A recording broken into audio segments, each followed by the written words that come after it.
এখানে আপনি রাজনৈতিক বক্তব্য কেন দেবেন? শেখ হাসিনা সবচেয়ে বড় বেনিফিশিয়ারি ছিল বিএনপির এগেন্সটে কথা বলছে।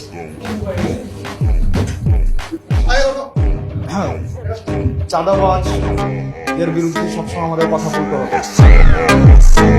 যারা চাঁদাবাজ, যারা মামলাবাজ, যতই বিশেষ করে এটা তো শালীনতা হইল না। আমরা তো আপনাদের কাছ থেকে শালীনতা, ভদ্রতা, একজন কথা বললে আরেকজন কথা বলতে হয় না, এই ভদ্রতাটাই আপনারা শিখেন। গণতন্ত্র মানে এটা না যে সবসময় শুধুমাত্র আপনার প্রিয় কথা আপনার সামনে বলা হবে, আপনার প্রিয় মানুষের সবসময় স্তুতি গাওয়া হবে, এটা জুলাই না।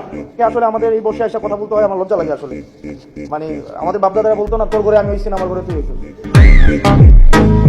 আমাকে আপনি প্রশ্ন করবেন, আপনি যতক্ষণ পর্যন্ত প্রশ্ন অব্যাহত থাকবে ততক্ষণ পর্যন্ত আপনি রাইট রেখে থাকবেন। আর যখনই আপনার প্রশ্নের পরিবর্তে শুধুমাত্র স্তুতি গাওয়া হবে, জবাবদিহিতার পরিবর্তে স্বেচ্ছাচারিতা অব্যাহত থাকবে, তখন প্রত্যেকটা মানুষ হাসিনা হবে।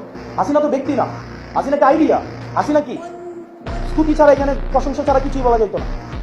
প্রেস কনফারেন্সগুলো কি হইতো, প্রত্যেকটা প্রশ্ন করা হয়তো খুশি করার জন্য, এবং একটা প্রশ্নের বিনিময়ে একটা দেশের অ্যাম্বাসি ডিজি। আপনি রাজনীতির ঊর্ধ্বে কি? আপনাদের ডিজি যখন বসাইছে আমি দেখছি না, যে অফিস করতে দিচ্ছেন আপনারা দেন নাই, তখন রাজনীতি আপনারা ডিল করছেন। কোন জিনিসটা রাজনীতির ঊর্ধ্বে? হসপিটালগুলোর অধপতন কেন? টেন্ডার বাণিজ্য হয় না, আপনি অস্বীকার করতে পারবেন। আমি আসনাদ আব্দুল্লাহ সাক্ষী, আপনাদের কোন স্বাস্থ্য সেবার আমি 6টা মাস আমি ক্লোজলি ডিল করেছি। আপনাদের পোস্টিং প্রমোশন এগুলো রাজনৈতিকভাবে ডিল করা হয় না? আপনি বলতে পারবেন। এখন যারা ঢাকায় এসে প্রত্যেকটা দল কোনো না কোনো ভাবে হচ্ছে, যারা ভালো পোস্টিংগুলো পাচ্ছে কোনো না কোনো ভাবে হচ্ছে আপনার সম্ভাব্য যারা সরকারপন্থী সরকারে হবে তাদের অ্যালায়েন্স, এটাকে আপনি অস্বীকার করতে পারবেন? কোনোভাবে অস্বীকার করার সুযোগ নাই। আপনি যাই হন না কেন, যেই হন না কেন, আপনি আপনারা ভুলে যান না আপনি 5 আগস্ট পরবর্তী সময়ে কথা বলছেন।